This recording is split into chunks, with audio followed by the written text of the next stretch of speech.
What's up, y'all? It's Jimmy coming to you guys with another video. Before we get into the video, as always, make sure to rate, comment, and subscribe. When you guys hit subscribe, please make sure you guys are hitting that notification button. So getting right into the video, I have a review for y'all. This time it's a pair of shoes that I don't think caught many people's attention, or at least fell really under the radar. And when I say flew under the radar, they actually were sold out, I think, most places online and most places locally. But shout out to Chin over at Social Status. He came through and managed to help me cop my size 8 in these sneakers. And this is a shoe model that isn't new by any means. I mean, I think over the past 3 years, Nike has really pumped out this shoe, at least not in this version, but this is a pair of Nike Blazer Low 77s, I believe. It kind of has like that vintage look to it.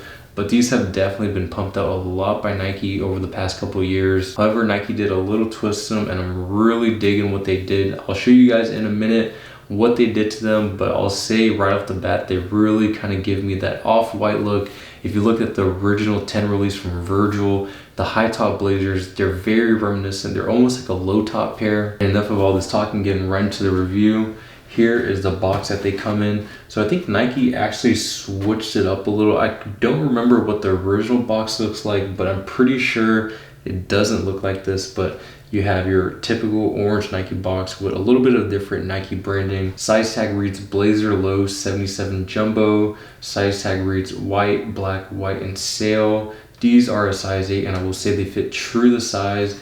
And the retail on these is only $100, so after tax, at least in Texas, came out to be $108, which isn't too bad at all. If you look at these shoes, I mean, they definitely don't look like expensive shoes by any means, but I think for $100 you're getting a pretty good bang for your buck. And here are the sneakers, really clean, you guys. I mean, this might not be a shoe that is for everyone, but when I saw this shoe, like just picture, surface, and all that, I knew I had to get them. Like, I saw a couple of people actually post on foot pictures of them, and I was like, yo, I already love the Blazer Low, Blazer High 77s, but this is going to be a pretty simple review. The shoe itself isn't anything too crazy, but I did want to highlight the different details that Nike added on this specific model. So if you guys look at the shoe, there's nothing really too crazy. I mean, there's a big old swoosh right there, right in the front.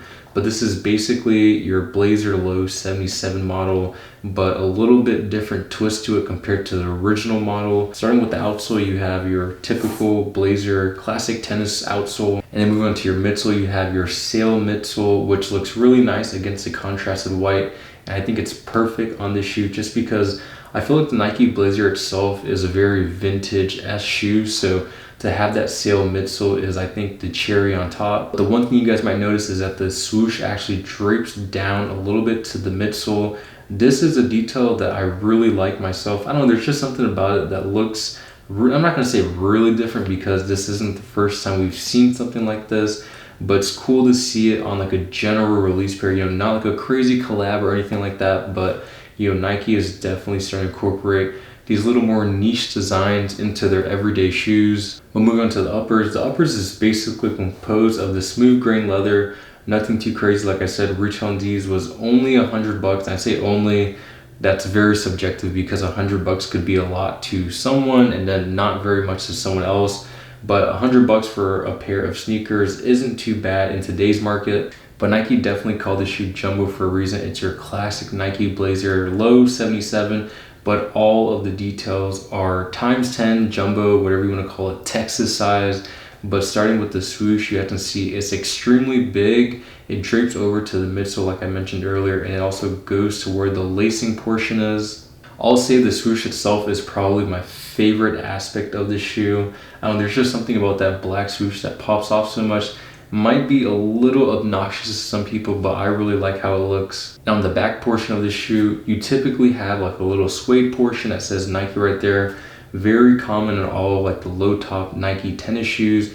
But this right here, this whole back portion is suede and the Nike is exploded. I will say the one thing that I don't really care for, like I guess even though it adds like another dimension to the shoe, is if you guys look closely right there where the two swooshes meet, there's like a little pull tab. I mean, it's not a pull tab. I'm pretty sure it's not intended to be a pull tab at least, but there's an extra bit of material from the swooshes that come out Personally, for myself, if they made the shoe flush, I think that would have looked a little bit better. But I guess it kind of does give that jumbo effect where like the swoosh is so big, it's literally coming off the shoe on the back. And the other jumbo features that you guys are going to see on the shoe are all the leather cuts. Typically this portion right here that you see where it cuts like this is a lot lower, and sometimes it's made out of suede, but this right here, it's like a really thin cut of leather, and I'm pretty sure they had to do that because they made it so oversized.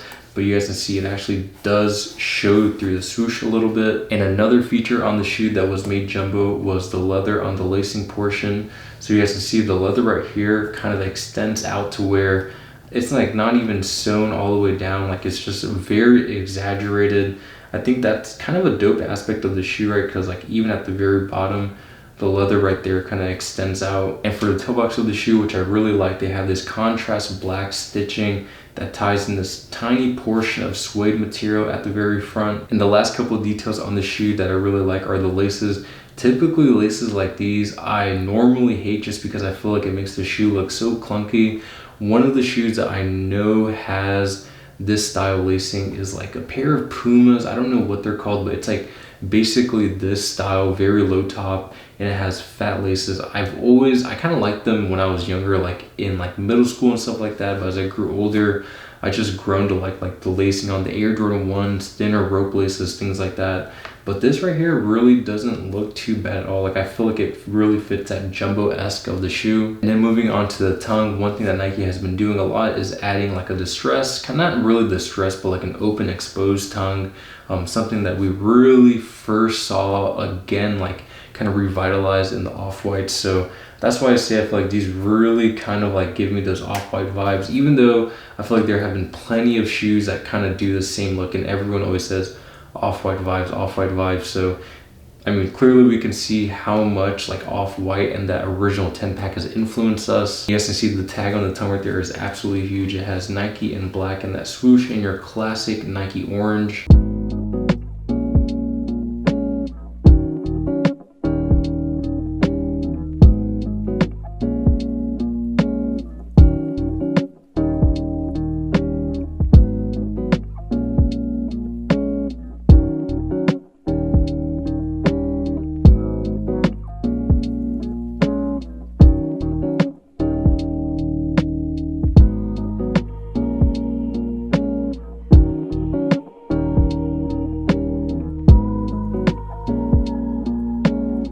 So I hope you guys enjoyed that detailed look of the Nike Blazer Low 77s in the Jumbo Edition, and also the on-foot look.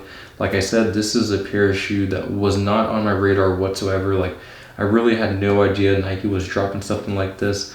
But when I saw them for $100 retail, you know, I was able to get my size. I figured why not, because they look pretty dope, and a pair of shoes you could basically wear with every outfit in your wardrobe. But let me know what you guys think about this shoe down in the comments. Are they a cop or a drop? Clearly for myself, they were a cop, because as soon as I saw these, I picked them up for a personal pair. And it's gonna wrap up the review. Until next time, I'll catch you guys later. Peace.